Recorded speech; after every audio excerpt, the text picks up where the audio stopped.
Yo, what up guys, I'm Sammy and welcome back to the Soul Drop, and this is my performance review of the Adidas Harden Volume 8. So of course this is James Harden's 8th signature shoe with Adidas, and his shoe line is actually really nice. There's been a couple of shoes that I didn't really like, mainly the 4 and then the 5. But the rest of the shoes have been amazing. But yeah, this shoe retails for 160 bucks. So if you guys do want to cop, try to leave in the free link in the description box. Adidas basketball is back, guys, right? So the Dame 9 just got revealed and those look pretty dang nice. The AE1 is super duper nice. The Donny 5 is a solid performer. The Harden Volume 7 is a top tier performer. We'll have to see on the 8. Is it good? And of course, the Trayon 3 is a little bit of a letdown, you know, but I still feel like they really tried, you know what I mean? So I definitely feel like Adidas is trying to bring it back with their hoop shoes. But yeah, I'm very excited about what Adidas basketball has in store for us in the future. And again, if you guys do want to cop, I try to leave in the free link in the description box. If you do choose to buy this shoe, it does help me out if you do choose to buy it from the link. And as always, thank you guys so much for all of your support. But let's get it started right off with the Tracciones. In this colorway, we have a couple of colors, right?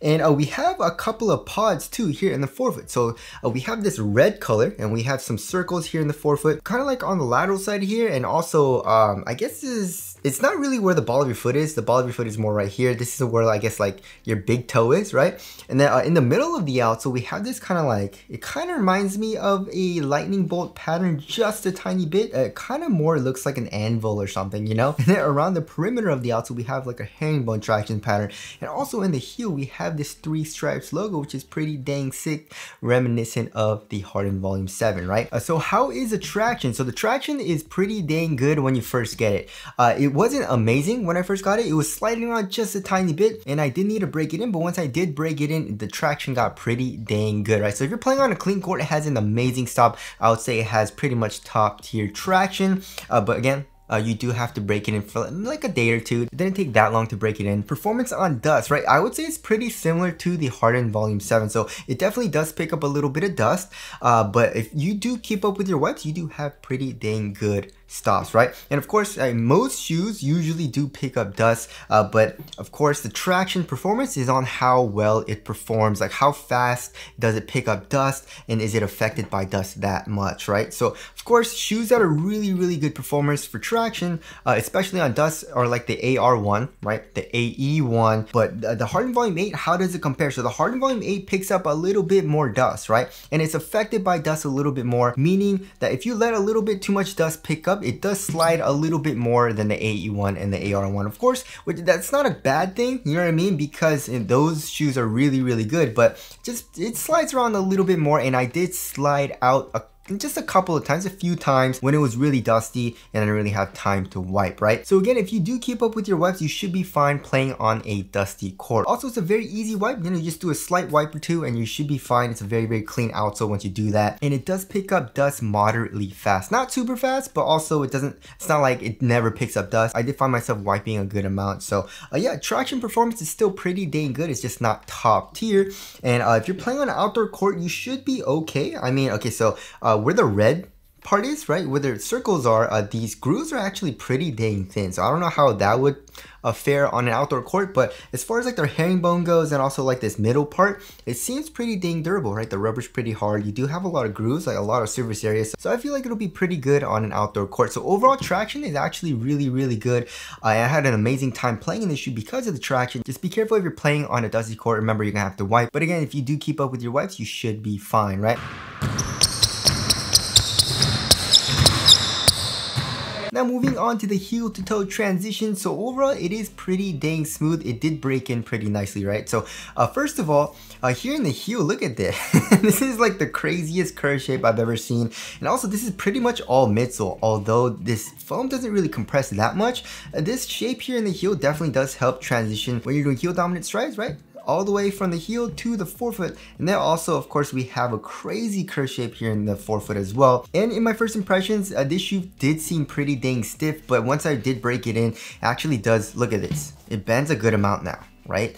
And when I first got it, I couldn't really do this, but now that the shoe's broken in, this shoe actually bends a good amount, right? It's flexible here in the forefoot. There is a midfoot shank plate, it feels like, right? So torsion support is good, but here in the forefoot, we do have a good amount of flex and a good amount of springiness to it as well. So there is a little bit of a propelling force, it feels like, when you're doing heel dominant strides down the court and also out of your first step and stuff like that. So overall, it feels pretty dang smooth, right? And now moving on to the cushioning setup. So they did update their tech specs on the Adidas site, and they're saying it's full length jet boost now, right? So of course we can see the boost exposed here on the bottom of the shoe, here in the heel. And if you look closely, the pellets are actually very close together, and that's what jet boost is. There's smaller capsules that are closer together, giving you better energy return is what they say, right?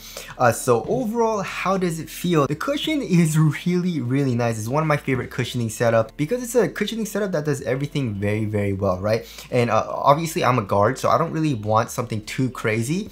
And obviously cushion is really subjective in what everyone wants, but here in this setup, it's very similar to the Harden Volume 7, but it does feel a little bit better in my personal opinion, right? So because it is using full length jet boost, you have that full length foam right underneath the foot, and the stepping comfort and underfoot cushioning is absolutely amazing. If you remove the insole, first of all, the insole is not that nice, you know, but honestly, you don't really need a nice thick insole because if it was super thick, you probably wouldn't be able to feel the boost anyway. So I don't really mind the thinner insole, but underneath that, first of all, here in the heel, we have a very large cutout, right, exposing the jet boost, right? And then around that, the stroke board is also extremely soft. So stepping comfort in the heel, also in the forefoot, it's really nice. Obviously, it gets a little bit more stiff and a little bit more dead in the forefoot because it does get thinner in the forefoot. You are lower to the ground, but it's still really comfortable for underfoot cushioning, right? Also, court feel is absolutely amazing. You feel very low to the ground, which I do like,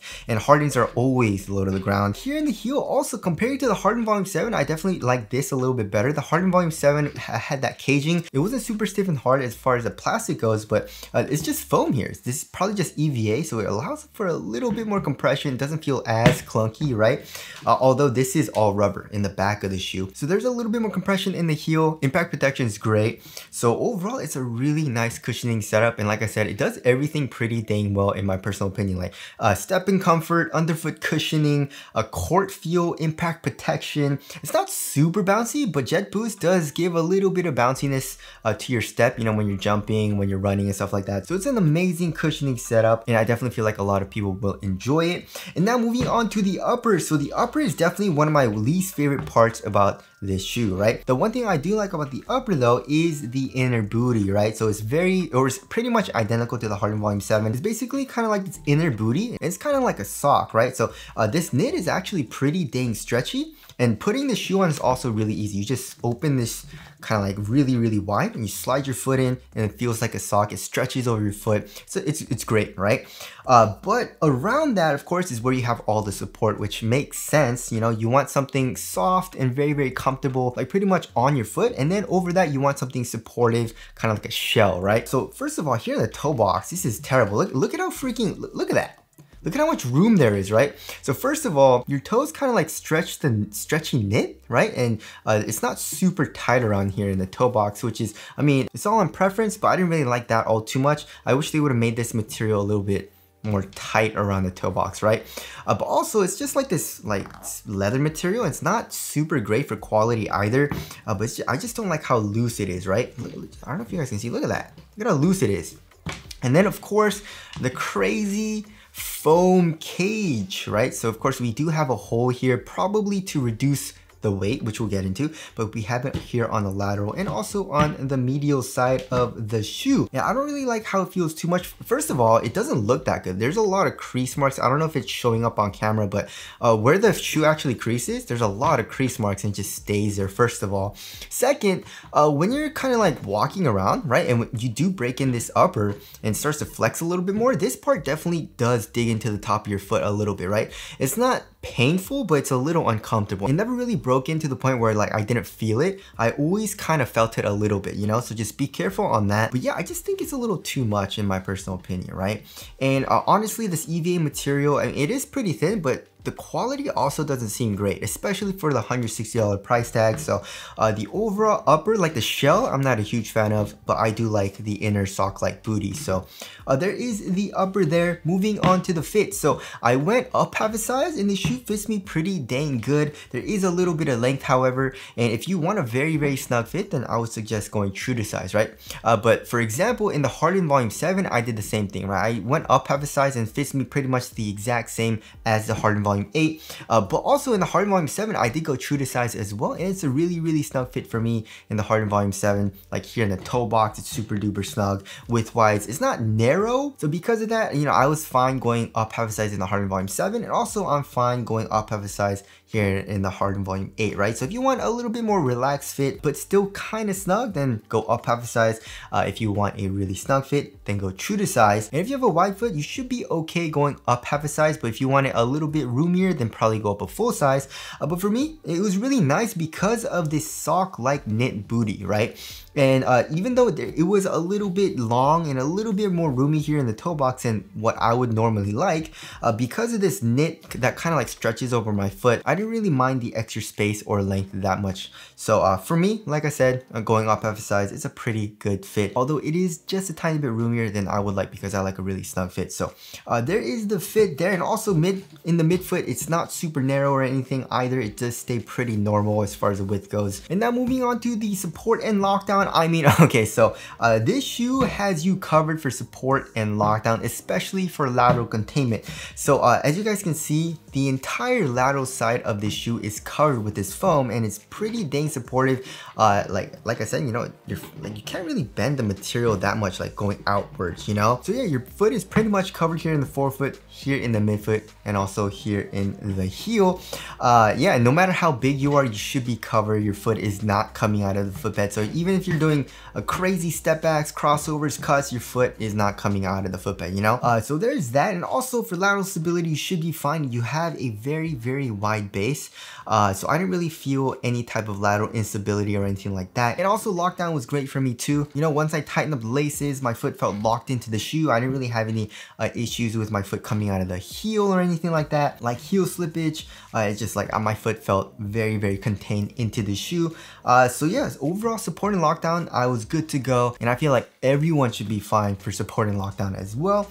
And now moving on to the weight of this shoe, that's kind of where this shoe lacks a little bit in my personal opinion, right? Because, you know, I am a guard and I do like a little bit more minimal feeling shoes, you know, lighter shoes. And this shoe is pretty dang heavy. It comes in at 15.3 ounces. Let's check the other shoe. 15.85. Wait, this shoe is 15.85 ounces? Wait, what? And this shoe is 15.3 ounces. Why is there such a big weight difference? I don't know, but anyways, let's do like what, 15.5 ounces around there. But yeah, Adidas makes very heavy basketball shoes, right?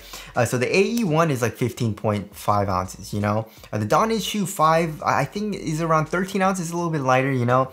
But also a lot of their shoes are pretty dang bulky, like the Trae Young 3, you know. The Harden Volume 8 especially, it does feel a little bit bulky, especially in the heel.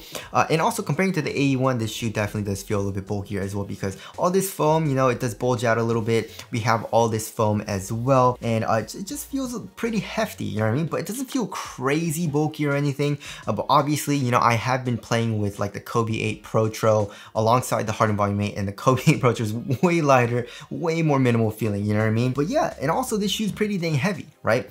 But the weight and also kind of like the bulkiness wasn't a huge issue for me, because this shoe is very, very responsive, and I still felt quick when I was playing in the shoe, right? So the traction is amazing, you know, the traction makes the shoe feel overall responsive. Cushion is super low to the ground, but also very comfortable, especially for underfoot cushion. You know, support's great. My foot's not moving inside of the shoe at all. So when I was playing in it, I felt really quick, just like in the Harden Volume 7. You know what I mean? Yeah, even though it is a little bit heavy, it's a little bulky, it wasn't a huge deal for me. But obviously, if you do mind that and you want a minimal feeling shoe or a lighter shoe, this is not the best option. But like I said, I didn't really mind that all too much, right? And now moving on to the ventilation, I mean, yeah, so even through this like knit booty upper. There's a little bit of airflow, but it's not great. And then yeah, so this shoe's more on the warmer side of things, so be careful with that. And now moving on to the aesthetics. This shoe is definitely growing on me, but it's definitely not one of my favorites. You know what I mean? I really don't like, I don't know, it just keeps reminding me of that Pokemon with the bone helmet. You know what I mean? And yeah, some of the colorways that are coming out, it makes the shoe look a little bit better. But also, like I said, I really don't like the crease marks in the upper, or like this foam, you know what I mean? So just be careful with that. Hopefully it's coming out on camera, right? But anyways, tell us what you guys think of the aesthetics down in the comment section below. So wrapping things up, yes, the Harden Volume 8 is really nice, just like the Harden Volume 7, and performs really similarly to the Harden Volume 7. Just like how it feels, it has that inner booty, like that sock-like booty.